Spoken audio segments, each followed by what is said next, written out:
तत्सवितुर्वरेण्यं भर्गो देवस्य धीमहि धियो यो नः प्रचोदयात्।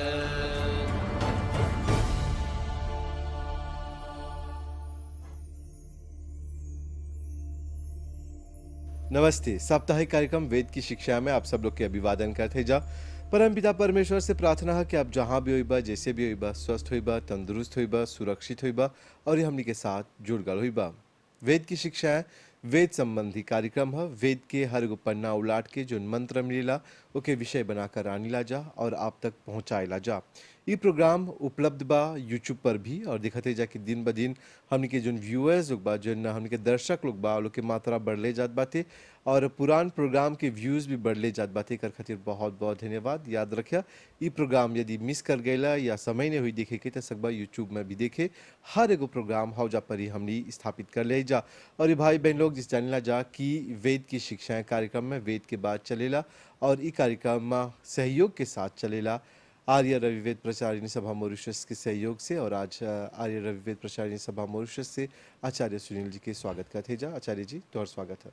विशेष अभिवादन भाई धर्म जी और सभी जो दर्शक बा लोग के सबके नमस्ते। आचार्य जी आज एगो ऐसन विषय पर बतियाब जा जो शायद हमने के चांद पर पहले ही बतिया ले के, लेकिन चला वो तो बीत गल और हमली आवत बरिस के जुनबा तैयारी करत है जा।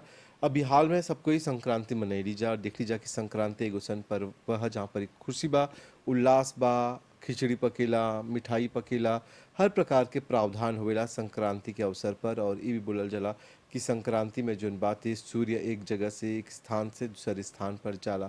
तो आज विस्तार से वेद के आधार पर हम तोहर से जाने खोजब कि संक्रांति पर्व जोन है ओकर अर्थ का है, ओकर महत्व का है। देखिए संक्रांति एगो महापर्व है, ओकरा महासंक्रांति बोलासन। संक्रांति 12 गो है और संक्रांति के अर्थ ही है परिवर्तन। मतलब कि एगो स्थान से दूसर स्थान जब सूर्य के परिवर्तन होला, अर्थात सूर्य एक स्थान से दूसर स्थान में जब प्रवेश होला, ऐसे मान्यता है कि हमनी हर एगो चीज़ धरती के केंद्र से देखिला सन, हैजा से सेंटर से। हाँ, हैजा से समझ ला हमनी धरती के केंद्र बिंदु तो सूर्य ही है। मैं हमनी जब हैजा से हर एगो व्यवहार कैला सन तो हमनी के बुझाला कि सूर्य उदय होला, सूर्य अस्त होला, सूर्य एक जगह से दूसरे जगह पर परिवर्तित होला। हाँ, जैसे कि फजीर जब होवेला तो सबके बोला भी सूर्य जोन बातें उगल बा, सब कोई उ नज़ारा दिखेलन जा और सांझ के घाम डूब जाला। हाँ। लेकिन आप बोले खोजत हुआ कि घाम ना उगेला ना डूबेला, वो एक स्थान पर रहेला जहाँ पर यह दुनिया अवधि घूमेला। पर यह दुनिया घूमेला। मैं हमनी कैसे लौकेला तो वो व्यवहार से जब हमने आकलन करीला सन तो ओकर में 12 गो राशि है और 12 गो जो राशि है सूर्य उ राशिवा से एक एक महीना काटेला और जैसे एक महीना गुजार देवेला तो वो दूसर कक्ष में चल जाला, दूसर से तीसरा कक्ष में, ऐसे 12 गो कक्ष है। तो ये खातिर संक्रांति 12 गो है, लेकिन महासंक्रांति मकर संक्रांति के ही महासंक्रांति बोला सन। हाँ, और देखिला जा कि भारत में ये पर्व जोन बा बड़ी उल्लास के साथ मनावल जाला और ढेर देश में से पोंगल के रूप में मनावल जाला, अनेक अनेक नाम से इनकरा मनावल जाला। पर एकर संबंध जोन बा दिखला जा कि पृथ्वी के साथ, सूर्य के साथ, फसल के साथ, खेती बाड़ी के साथ रहेला। एकर कौन इतिहास बा? देखिए जब हमने संक्रांति पर्व ही के मनाई लासन तो जैसे बोला सन तो एगो संक्रांति नहीं है बल्कि 12 गो है। और इस स्थिति में जो 12 गो राशि है, राशि के मतलब है कि तारा के जो पुंज है, मतलब कि एगो ग्रुप जो तारागण है ओकर एगो आकृति है और सबके आकृति बराबर नहीं है।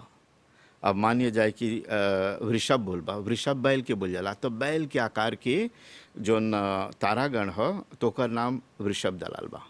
तो ऐसे हम मेष, वृषभ, मिथुन, कर्क, सिंह, कन्या, तुला, वृश्चिक, धनु, मकर, कुंभ, मीन। तो उसको पोगल आचार्य। तो हाँ, तो यही आधार पर मतलब कि वो जोन तारागण के जोन पुंज है, जोन आकार है, मान लिया जाए कि बैल के आकार है तो ओकरा वृषभ राशि बोलीला सन। अब मान लिया जाए कि धनु के आकार है, धनु मतलब कि धनुष के आकार, त उ धनुष लिखन लौकी सब तारागणवा के देखबा त धनुष लिखन लौकी तो ओकरा बोला धनु राशि। और यदि मकर लिखन देखबा मगरमच्छ, मगरमच्छ के आकार के तारागण देखबा तो ओकरा मकर राशि बोला सन। त कुछ होला कि महासंक्रांति में जब सूर्य धनु राशि में रहेला, अब ओकरा छोड़ता, हव घरवा छोड़ के अब दूसर घर में जाए तो ओकरा कौन घर मिलेला, मकर राशि होला। मतलब कि मकर के आकार पर तारागण उसने ही दिखाई दे। तो जब ओकर में प्रवेश करेला तो समझिए कि वो लगभग जब 14 जनवरी आवेला या कबो कबो 15 भी आवेला तो ओकर में समझिए कि सूर्य हाँ अभी के 14 रहल और कबो कबो 15 हो जाला। उ जैसे लीपिया कमनिया है तो एगो दिन के डिफरेंस हो जाला। अब जैसे ओकर में प्रवेश करेला तो समझिए कि एगो बड़ा रिवोल्यूशन हो जाला। जब बोला सन परिक्रमण या बोला सन संक्रमण या बोला सन संक्रांति तो समझा कि एगो परिवर्तन के सूचक है, एगो चेंज के सूचक है। और ओकर में कौन चीज होला कि बहुत सारे बदलाव आवेला हमनी के प्रकृति में, और विशेष रूप से राशि के तब बदलाव होइबे करेला, अर्थात धनु राशि छोड़ के मकर राशि में चलाल। और पहले से ही समझिए कि हमनी के जोन अयन है वो बदल जाला। समझ लो कि जब वो ओकर में प्रवेश करेला तो सूर्य समझिए कि वो दक्षिणायन से देजा उत्तरायण में चलाल बा। समझिए कि और परायण का है नहीं अयन बोलेला ओकरा, अयन मतलब कि परायण कौन चीज हो? नहीं ओकरा उत्तरायण दक्षिणायन बोला सन। अच्छा। उत्तरायण दक्षिणायन के ओकर अर्थ यही है कि मजा नॉर्दर्न हेमिस्फीयर साउदर्न हेमिस्फीयर। तो उस समय कौन चीज होला कि भारतीय दृष्टिकोण से सूर्य जो है उत्तरायण में प्रवेश कर चुकेला लेवेंद के बाद से। अच्छा। मतलब कि अब्रियला लेवेंतवा देसाम के दिसंबर महीना ही में उत्तरायण प्रारंभ हो जाला हमनी के पंचांग के हिसाब से। और जब 14 के देखी लासन तो व्यक्ति बोलेला कि आज ही परिवर्तन वहाँ होता, नहीं हो गल आगे से, अर्थात सूर्य उत्तरायण में प्रवेश कर जाला। और एकर में देखी लासन दिन और रात के फर्क। अच्छा। याद तू देखबा कि कबो दिन बड़ा हो जाला और कबो रात एकदम छोटी हो जाई, तो इस स्थिति वह बनेला। अच्छा। और आचार्य जी आगे बढ़े से पहले जानते हैं कि बहुत कुछ बात समझाई कि आज कुछ देर पहले बोला कि राशि जुन बा जगह बदलेला, तो राशि पर तू विश्वास करला जैसे कि बोला जा कि 14 जब संक्रांति हो जाला या संक्रांति के दिन पंचांग पढ़ल जाला या होरोस्कोप पढ़ल जाला। तो देखिए हाई होरोस्कोप वा दूसर है, ई जस्ती एस्ट्रोनॉमी है। मतलब कि जोन आकाश विज्ञान है, पहले के समय में आकाश विज्ञान के देख के आकाश के जोन तारागण है तो है ना ओकर आकार है ओकर परेला माने के। अब उ स्थिति में पहले के समय में मानिए जाए कि जितना कार्य होता है रात में या दिन में सब उ राशि के आधार पर हुई। एगो जगह से दूसर जगह जाए के बा, कैसे जाइबा 20 पड़े, मान लिया जाए कि एगो देश ऐसे तो 20 पड़े, मान लिया जाए कि वो समुंदर पार करबा तो हलागे जहाज बा, तो कैसे करबा, कौन मैथमेटिक्स से करबा। तो हमने के प्राचीन मैथमेटिक्स जोन रहल वो आकाश विज्ञान रहल, अर्थात जोन तारे और जोन जितवाल है ओकरे देख के हमने डायरेक्शन नापा तरी सा। बोला सन एगो तारा के नाम है मतलब कि ध्रुव तारा। ध्रुव तारा वो लेनो देने दिखाई दे, बोला बहुत चमकेला। वो तारावा के देख के अन्य तारा का अनुमान कैला सन। जैसे सूर्य के देख के हमने दिशा के अनुमान कैला सन। सूर्य जब जिधर से उधर उदय होला तो ओकरा कौन सी माइला सन, पूरब। वो पूरबवा के हिसाब से सब दिशाएं तय हो जाला।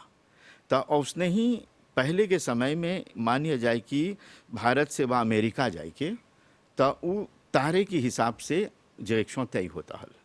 इस स्थिति में कबो कबो कोई व्यक्ति बा कि ओकरा भारत जाए के तो अमेरिका वो पहुंच गल बा। अमेरिका पहुंच गल काहे बस कि ऊ हव विज्ञानवा नहीं जाने में भारतीय लोग ई विज्ञान मतलब कि जोन ज्योतिष के जोन विज्ञान ह ऊ आरंभ होल बा आकाश विज्ञान से मतलब कि तारा नक्षत्र से ही। तो ढेर कोई व्यक्ति के किस्मत भी देखेलन जा उ ज्योतिष के आधार पर ज्योतिषी लोग, और उ भी तिरंगन के अथी पर है, ओकर पोजीशन पर है।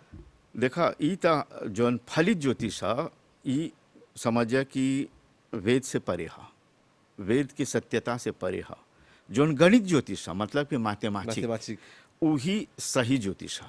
अच्छा अर्थात गणित ज्योतिष जोन फलित ज्योतिष है, कुछ भी हम बोल दे, काल सकब बोल दे कि इतना दिन बाद तोहर भारत जाइए अच्छा अच्छा त नहीं होल त तू बोलबा कि हम झूठा बोली हाँ। हाँ मैं एगो गिनती के हिसाब से कोनो एगो चीज़ जोन है, तो गिनती जोन है यदि सही में गिनती करला तो 2 और 2 4 ही चार ही होला। होला। अच्छा समझे ना? वापस विषय में आई जा, कुछ देर पहले पूछा थी कि काहे सूर्य के और खेती बाड़ी के और अन्न के विशेष महत्व दियल जाला देखा संक्रांति के हई अवसर पर। पर्ववा के ओकर सीधा संबंध जोन है ओकर प्रतिपाद्य देवता बोलब सन जोन सब्जेक्ट मैटर है तो उ सूर्य है।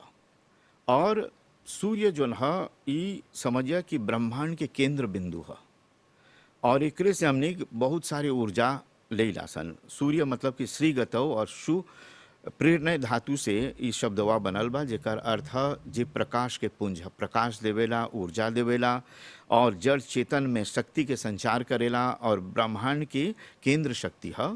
तो एकरे से समझिए यही वर्षा के कारण है, यही रात दिन के कारण है, यही काल गणना के कारण है, और यही अन्न के उपजाऊ में सहायक सिद्ध होला। अर्थात सूर्य जब उदय नहीं हुई और सूर्य नहीं रही ई ब्रह्मांड में, तो सब कुछ बर्फ के रूप में परिवर्तित हो जाए और कोई जीव के कोनो चिन्ह नहीं रही। चिन्ह नहीं रहेगा। तो ई खातिर सूर्य जोन है जेकरा सविता भी बोलिला सन, सूर्य जेकरा भास्कर भी बोलिला सन, और ओकर अनेक नाम है। तो ई हमनी के जीवन के जोन है ऊर्जा के आधार है। ऊर्जा मतलब कि एनर्जी के आधार है, और एकरे से हमनी के जीवन बनेला। तो संक्रांति के दिन सूर्य की स्तुति होला काहे कि सूर्य भगवान के एगो रचना है। जैसे भगवान स्वप्रकाश है और उसे ऐसा एगो रचना कर ले बा कि सूर्य के बनैले बा और उस सूर्य के देखे के दूसर सूर्य की आवश्यकता नहीं है। अर्थात सूर्य अपने आप में स्वप्रकाश है और ई ऊर्जा के स्रोत है। और सूर्य जोन बा भले से बहुत दूर बा, अब पूछबा कितना दूर बा, तो ओकर दूरी के जब देखबा हमनी के ज्योतिष शास्त्र के आधार पर 9 करोड़ 30 लाख मील दूरी पर है, और ओकर जोन किरण है बहुत कम समय में हजा चलावेला। तो कम समय हुआ कितना है 8 मिनट 20 सेकंड में सूर्य की किरण हमनी के धरती के छू देवेला। 20 मिनट 20 सेकंड लगेला, 8 मिनट 20 सेकंड लगेला ओकर किरण के हजाए के ज्योतिष के हिसाब से, और विज्ञान भी यही मानेला। अच्छा 8 मिनट में सूर्य के प्रकाश 8 मिनट 20 सेकंड मतलब कि उस सेकंडवा ओकर में चलावेला ए पोता है, तो ओकर किरण छन के आवेला। और भगवान ऐसा एगो छलनी बनैले बा जेकरा ओजोन बोइला सन, ओकर से छल के जब आवेला तो वही हमनी के ऊर्जा के स्रोत बनेला। हमनी के खेत जो ना हरा भरा रहेला, और साथ ही साथ ओकर में जोन 7 प्रकार के जोन किरण है, 7 रंग के जोन किरण है, तो उ में बहुत सारे एनर्जी रहेला और ओकर में रोग नाश करे के शक्ति है। यानी कि उसे जब वर्षा होता आकाशीय लौकेला, ओकर सातों रंग लौकेला, ओकर सातों रंग लौकेला, और उ 7 रंग में जोन है लाल बा, हरा रंग बा, पीला रंग बा, नीला रंग बा, नारंगी बा, आसमानी रंग बा मतलब कि स्काई ब्लू बा, और ओकर में बैंगनी अर्थात पर्पल, हाँ पर्पल रंग बा। ई 7 रंग में समझिए कि ओकर में औषधि है, ओकर में शक्ति है, ओकर में ऊर्जा है। सच्चे? हाँ, उ खातिर 7 गो वेद जब बतैले बा कि सूर्य कैसे है, तब बोले बा ओकर 7 गो घोड़ा है। 7 गो घोड़ा का है, अश्व का है, पस की अश्व शक्ति के वाचक है। बोले सन हॉर्स पावर ना, अर्थात ओकर जोन हॉर्स पावर है 7 गो प्रकार के हॉर्स पावर है। तो उ जब 7 प्रकार के किरण हमनी के लेवेला, तो ओकर में शास्त्र बोले बा आरोग्यम भास्कर आदि छेद, अर्थात उ आरोग्य के सूचक है, अर्थात हमनी के स्वास्थ्य के वृद्धि करेला, और जोन रोग है ओकरा नाश करे में समझिए कि वो मुख्य जोन है एगो साधन है। तो अब जैसे बोला हुआ मान ला कि बोलवा कि हमन में रोग बा जाके एगो आकांशल के नीचे खड़ा हो जाब समझ जितना आगे जेबे तो आकांशलवा पीछे चलते चल जाला तो कैसे ओकर संगे सब वो तत्व प्राप्त करे। याद करिए कि मान लीजिए ऑनकॉन्शियल तब होला जब एक एगो रिफ्लेक्शन हो, बरसात और उ घाम। चीजवा हमने देखे के कोशिश कर लेला सन। मैं उ जोन रंगवा बा, हालांकि जब सूर्य के ताप लेबा तो पूरा जोन 7 गो रंग है तोरा प्रवेश करता हाँ आवेला आवेला उसे बोला सेमा- कबो कबो घाम में बैठे के। हाँ। हम छोटा से बैठा थली आचार्य जी। और जानेला सूर्य में जोन है विशेष रूप से ऊर्जा तह में ओकर में विटामिन भी है, अर्थात विटामिन D यदि तोहर त्वचा के लिए रही तो ओकर में उ चीजवा तोहरा प्राप्त हो जाए। याद करिए कोनो विटामिन D अन्य तत्व में ले लासन में जोन सूर्य से ले लासन, समझिए कि हमनी की ऊर्जा के असली विटामिन D है। त इस स्थितिवा हमनी के बढ़ा देवेला। तो साइलेश भाई से बोलब साइलेश भाई तनी तू भी बैठल करिया घाम में ढेर और कमती घाम में। घाम में जब प्रातः काल के बैठबा और थोड़ा सा आंख मूंद के कोशिश करबा देखे के तो हमनी के नेत्र ज्योति भी बढ़ेला। हाँ एगो लालिमा भी बस की लौकेला। हाँ बस की हमनी के आंख के ज्योति के संबंध जोन है वो सीधा सूर्य से है। अच्छा तब गुरुदेव हमके ई बोला कि कितना बजे चला ई कार्य करे के जोन आंख के रोशनी बढ़ावे। देखा ट्वाइलाइट अर्थात प्रथम जोन किरण या द्वितीय जोन किरण निकलेला पहला सूर्य के- किरण जो न जो सनराइज जैसे हुआ हाँ तबे बस की वो नहीं मिली हमनी के, बस की वो तनी टेढ़ा जाला और समुद्र के किनारे रबा तब बहुत उत्तम रूप से पहला किरणवा तोहरा मिल जाए, या जहाँ एगो स्थिति में हुआ एगो मोताई में हुआ तो उस स्थितिवा में तोहरा हो जोन प्रथम किरणवा बा या द्वितीय किरणवा बा उ तोहर आँख में जब प्रवेश करी तो आँख आधा खोले के हा, ये भी एगो योग है। आधा। और आधा खोल के इसे देखे के और तोहर आँख के जोन ज्योति है वो बढ़ले जाए, ओकर में रोग के आक्रमण होई के जोन है ओकर प्रतिशत कम हो जाला। त ढेर कोई कहे ऐसे बोलन जा कि दिन के घाम जब ढेर घाम में रबा या घाम देखबा त कतारा खो जाला। त जब जब हवे सूर्यवा अधिक तेज हो जाए, याद करिए कि एगो आग उतने ही तब बा जितना तोहर दूरी सबवा पर बा। सहन करे मैं तोहर हाथ डाल दे लगवा में का होई भाई धर्म जी जड़ी। जर जाए। तो इस स्थिति में जब सूर्य एकदम ऊपर में रहेला तो उ सूर्य असहनीय हो जाला। जोन प्रातः काल के उदय होला सूर्य उदय नारायण तो उदय होला जोन सूर्य है उ समझिए कि हमनी के स्वास्थ्य के वर्धक के लिए वो बहुत बड़ा साधन है। मैं हवे चीजवा जब 12 बज जाला तो तोहरा वही सूर्यवा तोहरा कमजोर से के बना दे। वैसे बोला जला जो जागत है वो पावत है, जो सोवत है वो खोवत खोवत है। है। तो आचार्य जी वापस आई जा सूर्य के बारे में बोल ले लीजा, फिर ओकर संबंध खेती बाड़ी से बोला कि जब घाम के प्रकाश पड़ला था वो उपजाऊ होला, पर जब अन्न के बात करते जा देखिला जा कि वो अवसर पर संक्रांति के अवसर पर ढेर प्रकार के पकवान भी पकेला, यज्ञ भी होवेला। तो जन यज्ञ है ओकर प्रावधान का है, कौन ओकर महत्व है उ दिन।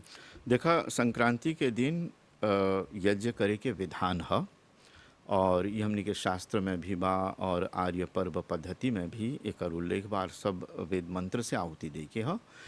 और स्थिति कौन ची है कि हमनी जब आहुति देवत है जा तो वो आहुति वा अन्न के देलासन और घी आदि के, और सब चीज़ निकलल भाई धरती ही से। घी जब बनेला तो गाय के माध्यम से घी होला वही से बोला सा कि हमार कुछो नहीं बात जोन बात तो तोहर तोहर तू बा। तोरा देवत हो। और जोन सामग्री लेवत हुआ अब एगो अन्न खाई से पहले हमनी के संस्कृति बोलेला कि कम से कम ओकर आहुति देव यज्ञ के माध्यम से अर्थात देव के अर्पण करके तब खैबा तो उ यज्ञ शेष या प्रसाद हो जाला। यज्ञ शेष मतलब कि प्रसाद के रूप में ओकरा ग्रहण कैला सन। और जब सब अपने अकेले खा लेला सन तो समझिए कि हमनी जोन बा जोन संस्कार बा जोन परंपरा बा ओकर पालन न कैला सन डोंक के संस्कार हो जाए तब समझिए कि एगो दानव में और एगो मानव में कोनो अंतर अंतर नहीं नहीं रहे। रहेगा। तो इस स्थिति में यज्ञ करे के विधान है।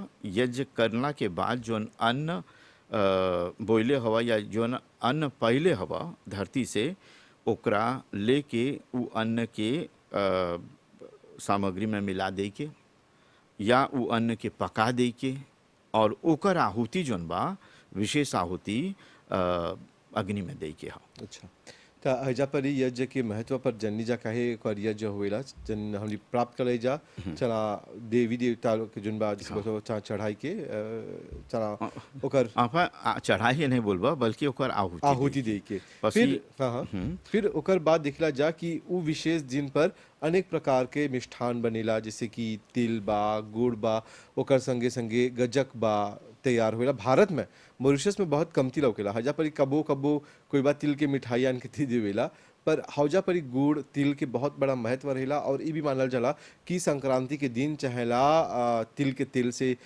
लेप लगाए के शरीर में अनेक प्रकार के प्रावधान बात कहाँ तक सच है। देखा भारत जो है वो देश उस समय मतलब कि संक्रांति के समय हौजा ठंडा करेला हजा तो गर्म कहता अब बड़ी गर्म और तिल जो है ओकर सेवन करला से शरीर के अंदर में गर्मी बढ़ेला और इस स्थिति में हौजा के जोन लोग ह रेवड़ी खालन जा रेवड़ी एगो मिष्टान है छोटा छोटा रहेला तनी कानेत लिखन उसवा तनी प्लात कर देवेलन जा ओका में तिल रहेला तिल चीनी आदि से बनेला और गजक भी बनेला गजक कबो तिल से और मूंगफली दोनों मिला करके ओकरा प्लात कर देवेलन जा जैसे मोरिस में गातो पिस्ता से गातो जैंसदी बनेला हाँ ढेर चिनुआ के बुटीक में जस्सी मिला देखिला जा औसन स्थिति में उसे बना के ओकरा बजा गजक करिए गजक ओकर शब्द है हाँ। गा नहीं बोलबसन ओकर में गा शब्द नहीं गजक हो जाए हाँ तो गजक ओकर शब्द ही गजक है और मूंगफली के सेवन अधिक मात्रा में करीला जा काहे कि ठंड बा और विशेष रूप से कई प्रदेश जैसे उत्तर प्रदेश बिहार आदि में खिचड़ी के प्रावधान है।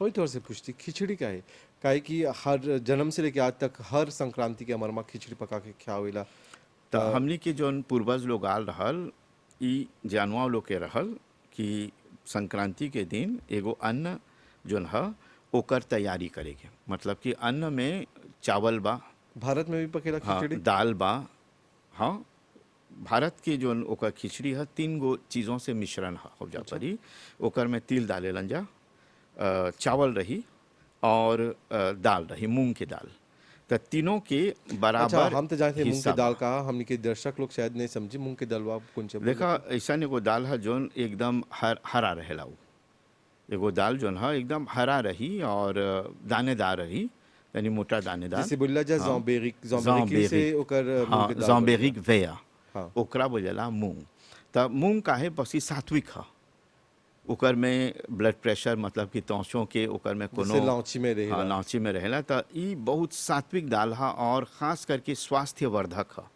हाँ ढेर कोई एकर में फाइबर जस्ती है फुला के ओकर जैसे बोला जो ओकर जैम निकाल के तब सेवन कर हाँ ओकर मतलब कि अंकुरित हो जाए तनी जैमे हो जाए तब ओकरा खइबा तब बहुत शक्ति मिलेला गर्भवती महिला लोग भी ढेर खाला जैसे लड़का पौष्टिक जन्मे पौष्टिक है पौष्टिकता लावेला शक्ति लावेला वो और तिल के भी प्रयोग कैला सन तिल में भी शक्ति और गर्मी है और चावल उतर प्रधान अन्न है ओकरा भात के रूप में तीनों के जब मिला देला और अन्य कोनो सब्जी डाल देला तो ओकरा एकदम सात्विक बना देला हल्का बनैबा तो अच्छा भी लगेला खाई के तो इस स्थिति में खिचड़ी केवल एगो प्रदेश कई गो प्रदेश में ये खिचड़ी के तैयार होला लेकिन दक्षिण भारत में तनी को नाम एगो पोंगल नाम से बोला सन तब पोंगल कौन सी बोल जाला पोंगल के बोला एक तरह के खिचड़ी इसमें खीर लेकर हो जाला दूध से उस दूध से और चावल आदि से बनावेलन सा और कुंच में बनेला एगो मिट्टी के बर्तन है जैसे एगो छोटा घड़ा हांडी हाँ तो उ सेवा मिट्टी के रही हाँ। और पोंगल काहे बोला सन पोंगल के अर्थात तू स्पिल्ट होगा मतलब कि उबलना उबल के गिरना हाँ जब उबलेला तो गिरेला तो उ जब गिरी तो ओकर चक्कर लगावेलन जा और एगो खुशी मनावेलन सा कि कम से कम सबसे बड़ा धन जोन है अन्न ही है और वो खिचड़ी नहीं बोला बल्कि पोंगल जोन पोंगल है जोन खीर है ओकरा पताजे कैला सन प्रसाद के रूप में और ओकर मान विधि विधान के अनुसार जोन धार्मिक क्रिया होला उ संपन्न कैला में मुख्य तौर से जब ओकर धार्मिक अनुष्ठान हो जाए तब ओकरा बाँटेलन जा। अच्छा पर आचार्य जी हैजा पर तोहर से एगो सवाल पूछब, एगो अंतिम सवाल का है कि समय बहुत कमती बा हमनी के पास। बोलल जाला कि संक्रांति जोन बा हिंदू लोग खातिर बनाने, हम तो जानला युगादि हमनी के कैलेंडर शुरू हुएला जोन हिंदुइज्म में, और हैजा पर ढेर के बड़ा संक्रांति हमनी के बनाने है।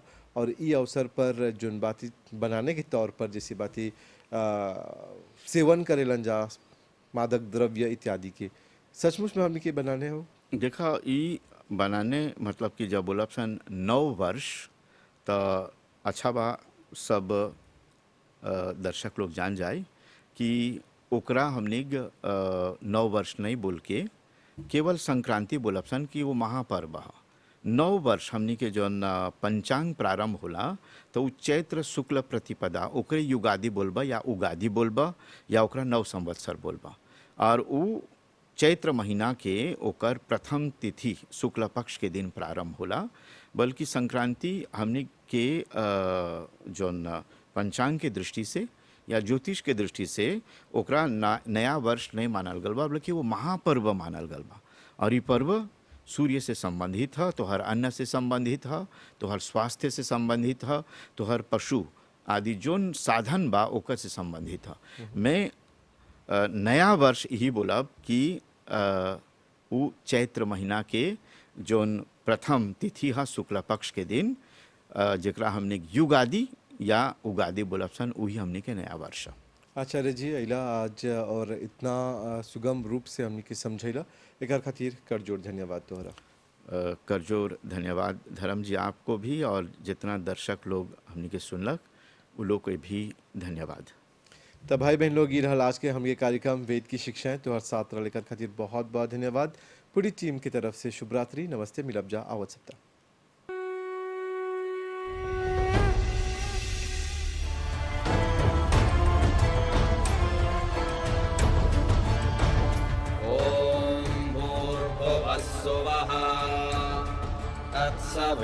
तत्सवितुर्वरेण्यं भर्गो देवस्य धीमहि धियो यो नः प्रचोदयात्।